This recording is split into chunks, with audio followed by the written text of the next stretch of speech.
So we've reached the Prime Minister's rally here in Amethi, and you can see that there's a lot of song and dance happening here. Some kind of a performance at the periphery of where the rally has actually been organized.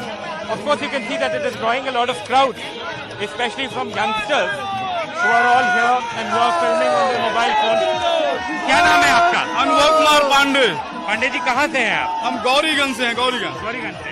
ये बताइए पांडे जी कि मोदी जी की rally है, आप लोग के लिए, आप यंग लग रहे हैं मुझे, 20-25 साल के होंगे, इससे ज्यादा के तो नहीं होंगे।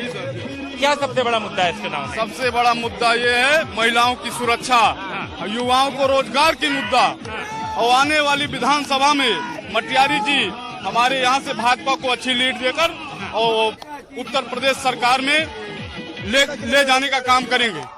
एक चीज और बताइएगा पांडे जी कि जैसे जो आपके विरोधी हैं अखिलेश यादव या फिर कांग्रेस ही हुई, पहले कांग्रेस भाई लोकसभा में तो यहाँ जीती ही है, ये लोग कह रहे हैं कि भाई आपकी जो सरकार है उसमें युवाओं के लिए काम नहीं हुआ है, आपको रोजगार नहीं मिला है। देखिए क्यों रोजगार नहीं मिला होगा?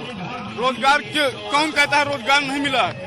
अगर आप पढ़े लिखे हैं व्यक्ति, आप अगर नौकरी के काबिल हैं, काबिलियता है, आपको उस जगह पे रोजगार दिया जा रहा है। सरकार हमारी रोजगार पे काम कर रही है। आने वाले समय में सभी युवाओं को रोजगार मिलेगा। लेकिन अभी जैसे प्रयागराज में आपने देखा भाई बवाल हुआ, पुलिस ने मारा, पुलिस ने कुछ कोचिंग वालों को मारा। वो लोग ये कहते हैं कि वो बहुत सालों से नौकरी ढूंढ रहे हैं, सरकारी भर्ती निकलती नहीं है, निकलती है तो एग्जाम में धांधली होती है, कैंसिल हो जाता है। देखिए उस समय क्या होता था, उस समय एग्जाम जब किया जाता था तो जो उसमें नकल माफिया होते थे उनका खुलासा नहीं किया जाता था, लेकिन हमारी सरकार ने नकल माफियाओं का खुलासा कर रही है, इसलिए आज वो पकड़े जा रहे हैं। वही क्या होता था, वो मिलकर भर्ती करवा लेते थे, लेकिन आज ये खुला हो रहा है कि वो पकड़े जा रहे हैं। आपका नाम क्या है? आशीष सोलंकी, प्रदेश कार्यकारिणी सदस्य युवा मोर्चा। एक सेकंड, आशीष बताया आपने ना। आशीष जी आपसे मैं ये जानना चाहूंगा कि इस चुनाव में आप लोग जो धरातल पे बीजेपी के लिए काम कर रहे हैं, जनता के बीच कौन से मुद्दे लेके जा रहे हैं? सबसे पहला मुद्दा है रोजगार और साफ नियत के साथ। हम लोग साफ नियत और साफ अपनी जो इच्छा शक्ति है, दृढ़ शक्ति है, हम चाहते हैं कि जो विकास वो माननीय योगी जी ने किया है, 5 लाख सरकारी नौकरियां हो, चाहे उज्ज्वला योजना के तहत गरीब महिला को सिलेंडर हो, तमाम ऐसी योजना अगर मैं अभी बताना शुरू करूं, सुबह से लेकर शाम हो जाए, इतना विकास किया माननीय मोदी जी ने। सब चीज जानना चाहूँ आशीष, देखिए जैसे आप युवा हैं, आपसे मैंने पूछा, आपने उज्ज्वला की बात की, रोजगार की बात की, विकास की बात की, लेकिन आपके जो बड़े नेता हैं, चाहे योगी जी हों चाहे प्रधानमंत्री जी हों, जब वो स्पीच दे रहे हैं, खासकर पिछले 1-2 हफ्ते में, तो 80-20 की बात हो रही है, जिन्ना की बात हो रही है। अभी उन्होंने साइकिल के बारे में बात की, साइकिल पे बॉम्ब रखने की बात की, किसी दूसरी पार्टी के सिंबल के बारे में बात हो रही है। आप युवा हैं, आप जमीन पे हैं, आप रोजगार की बात कर रहे हैं, आपके बड़े नेता बॉम्ब और पाकिस्तान की बात कर रहे हैं, क्यों? आपने शायद ध्यान से उन्हें नोटिस नहीं किया, आपने स्पीच नहीं सुने। अगर मोदी जी बोलते हैं तो आधा उनका जो भाषण होता है, स्पीच होता है, उसमें रोजगार, युवाओं के बारे में और लोक कल्याणकारी योजनाओं के बारे में वो बताते हैं। आपने सिर्फ कुछ पार्ट ले लिया और 80-20 की बात हिंदू मुस्लिम को बांटने वाली बात नहीं है। 80-20 का जो बात है वो ये है कि 80% जो लोग हैं वो जो रोजगार को लिए काम कर रहे हैं, जो पढ़ रहे हैं, जो शिक्षित हैं, 20% वो लोग हैं जिनमें से गुंडा, माफिया, दलाली, जो अराजकता तत्व हैं, उनको निकाल दिया गया है। 50-50 का खेल क्यों हो रहा है? पूरे क्यों विकास की बात नहीं करते हैं? इतना विकास हुआ है तो सिर्फ विकास पे क्यों नहीं चुनाव लड़ते हैं? क्यों इस तरह की बात करनी जरूरी है? विकास पर ही बात करते हैं पूरा। आप आज बोलेंगे मोदी जी, आप देखना, पूरा विकास पर ही बात करते हैं। डेवलपमेंट हमारा पहला जो है इंफ्रास्ट्रक्चर डेवलप करना है। भारतीय जनता पार्टी का पहला मूल्य जो उद्देश्य है वो युवाओं के लिए, युवाओं के हाथ में रोजगार देने का काम करने का काम है। सर आपका नाम क्या? मेरा नाम राजू वाल्मीकि है। अच्छा राजू, मैं दलित समाज से हूँ। हाँ।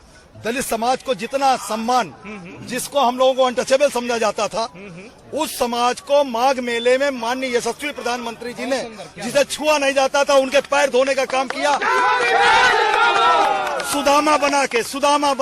सुदामा बनाकर उनका पैर धोने का काम किया है श्री कृष्ण के रूप में। मैं दलित समाज का प्रतिनिधि होने के नाते मैं कामना करता हूं कि ऐसा यशस्वी प्रधानमंत्री जो सामाजिक समरसता रखता हो, भारतीय संविधान की बात करता हो, ऐसे व्यक्ति की सरकार और प्रदेश में, सूबे में भी पुनः सरकार आनी चाहिए। एक चीज पूछना चाहूंगा, जैसे वाल्मीकि जी आपने कहा कि प्रधानमंत्री जी ने किया, हम भी थे वहाँ, हमने देखा कि ये हुआ, एकदम सही बात है। लेकिन कुछ लोग जैसे जो विरोधी हैं वो ये कहते हैं कि देखिए टीवी के लिए कोई विजुअल क्रिएट कर देना दूसरी बात है और धरातल पे किसी की जिंदगी में फर्क लाना दूसरी बात है, तो इस पे आप क्या कहेंगे? मेरा यही कहना है कि जो लोग कहते हैं, विरोधी ये कहता है कि टीवी फुटेज के लिए उन्होंने ये किया है, तो यू कैन डू इट। मैं विरोधियों को चैलेंज करता हूँ, आप भी आइए, आप भी सुदामा बनिए, आपका स्वागत है। बाकी रही दलितों की बात, सबसे ज्यादा वीकर सेक्शन की गांव में लोग रहते हैं हमारे। गांव में रहने के बाद प्रधानमंत्री जी ने उनको छतें देने का काम किया।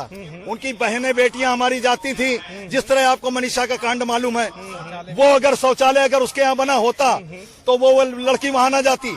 मगर होता क्या है कि जो विरोधी दल का प्रधान होता है वो क्या करता है, हमारी योजनाओं का लाभ उन गरीबों और वंचितों तक नहीं जाने देता है।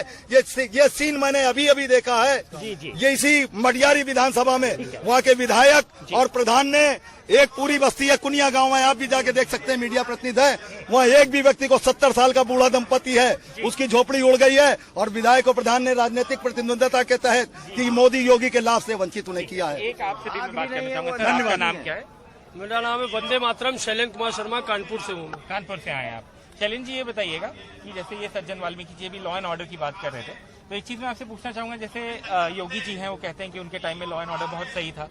कुछ जो उनके विरोधी हैं और हम लोग भी ये कहते हैं कि जैसे मान लीजिए जो बड़ी चीजें हुई उनके टाइम में, जैसे हाथरस का मुद्दा हुआ, उनके खुद के विधायक थे कुलदीप सिंह सेंगर, उनका रेप साबित हुआ, वो जेल में है।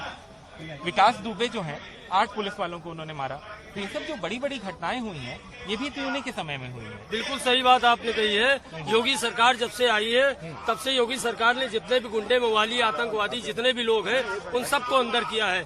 अभी लेटेस्ट की घटना आपको बता दें, कम से कम 38 लोगों को जो है 38 लोगों को अरेस्ट करके उन लोगों ने जेल भेजा है। भगवान वो प्रधानमंत्री योगी जी ने जेल भेजा है। पहली चीज में अरे वो जो कांड हुआ था, कौन सा कांड हुआ था, उसमें 38 लोगों को भेजा है। बिकरू वाले में हाँ, नहीं बिकरू वाले में नहीं, बिकरू वाले में तो कई लोगों को जेल भेजा ही भेजा है। बिकरू वाले में पहले तो उधर से 8 लोग मर भी तो गए पुलिस वाले। वो भी तो एक नाकामी ही है कि एक गैंगस्टर कहीं पनप रहा था और उसकी इतनी हिम्मत हुई कि वो 8 पुलिस वालों को मार गया। क्या कहेंगे आप इसके बारे में? आप इनसे पूछ लेता हूँ, तो बोल ही चुके हैं, बताइए। सर मैं सेना से हूँ। हाँ बताइए, मैं नाम से आया हूँ, मैं मेठी रहने वाला हूँ, अभिषेक कुमार पांडे हमारा नाम है। जी पांडे जी। मैं खास करके मोदी जी और योगी जी का समर्थन इसलिए करता हूँ, योगी जी के आने से लॉ एंड ऑर्डर सबसे अच्छा रहा। मैं वही बात पूछ रहा हूँ, मैं जो फील कर बता रहा हूँ अपनी बात। मोदी जी ने सेना को जिस तरह से सशक्त किया है, आज तक 70 साल में किसी ने नहीं किया। तो बस एक पांडे जी, एक सवाल मैं पूछूंगा, एक सवाल में पूछूं, जैसे आपने लॉ एंड ऑर्डर की बात की, मैं वही उनसे भी पूछ रहा था। जैसे कानपुर में बिकरू कांड हुआ, ये मैं मानता हूँ कि बाद में एक्शन हुआ, लोग गिरफ्तार हुए, नो डाउट, लेकिन द फैक्ट कि भाई ये कितना एक गुंडा ऐसे गांव में था और उसकी इतनी हिम्मत हो गई कि वो 8 पुलिस वालों को मार गया, उसके बाद भागा रहा, उसके बाद वो हुआ। योगी जी की सरकार थी, उस पर एक्शन लिया गया। वो आज से नहीं पल रहा था, वो बहुत पहले से पल रहा था। बहुत सारी सरकारें थी, किसी ने कार्य नहीं किया, ना किसी ब्राह्मण, ना ठाकुर, ना दलित, किसी का परवाह करते हुए योगी जी ने सर बहुत भरपूर कार्रवाई की और उसको जहां जाना था वहां पहुंचवाया। ठीक है, इसीलिए हम योगी का सपोर्ट करते हैं कि लॉ एंड ऑर्डर सबसे अच्छा है। हमारे यहाँ की बहु बेटियां, हमारा समाज सबसे सुरक्षित है। कुछ लोग पांडे जी ये भी कहते हैं कि लॉ एंड ऑर्डर की बात एक है, लेकिन डिस्ट्रेस है, नौकरियां नहीं है, आवारा पशु की प्रॉब्लम है, इस पे आप क्या कहेंगे? सर एक मिनट नौकरियां हैं, प्राइवेट सेक्टर में भी बहुत नौकरियां निकल रही हैं और सरकारी सेक्टर में भी निकल रही हैं।